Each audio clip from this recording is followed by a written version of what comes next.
Alright guys, diorang ni rasa nyaman, sejuk je kat lubang ni. Tak tahu kenapa Rupanya rumah ni direction attack je rumah janda kan. Aduh, banyak betul rumah janda lah kat sini. Aduh, hai.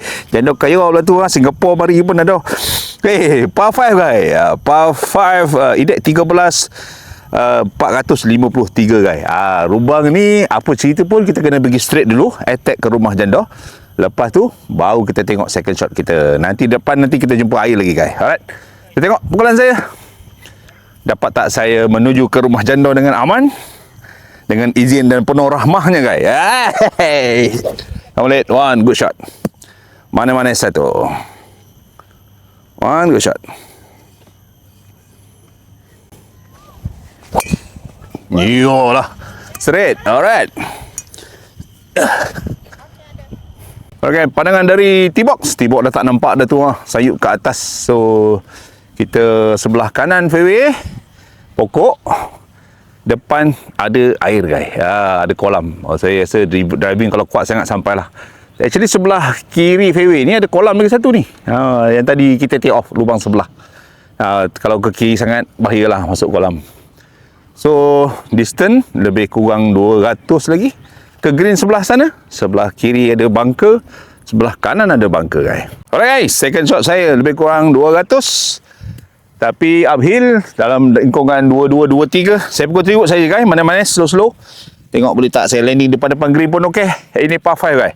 Tak ada masalah. Pukulan triwood saya harap sempurna. Menuju ke pin, menuju ke direction pin. Sebelah kiri kanan ada bunker guys. Come on, let one good shot. Mana-mana satu. Jangan tekan dit. Come on, one good shot. Yes, center. Wow. Betul-betul menuju green tu. Oi. On lah. On. Alright guys, belanja ni green guys. Oh, green sentiasa terpelihara lah kat sini. Oh, best. Bola saya tak on. Sikit lagi dekat collar tu je. Tak ada masalah lah. Baru dua situ. Ini bunker. Bunker dia best. Bersih, terpelihara, lembut. Belum rasa lagi bunker dia, nanti tengok. Kalau masuk, kita rasa mengkal-mengkal ke tidak. Right. Kita tengok bola saya. Nampak macam smooth je dia punya tu. Saya nak putt je lah. Uphill putt kan. Tak ada masalah. Kita putt saja nanti. Alright. Alright, uphill. Tapi saya rasa macam double break kan. Macam double break. Lepas tu dia naik, dia turun lagi. Mencari birdie yang kedua di sini guys. Come let one go putt. Ambil kanan, dia turun kiri insyaAllah. Jangan terlebih, sudah. Alright, come let one go putt.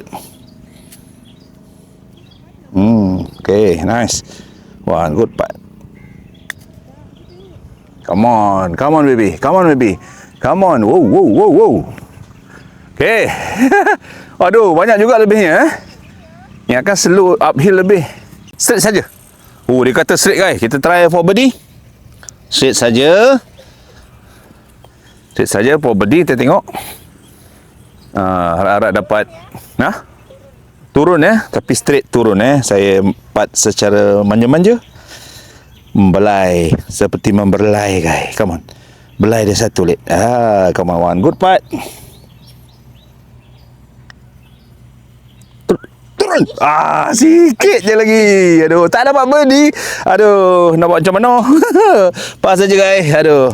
Manis-manis game-game datangkan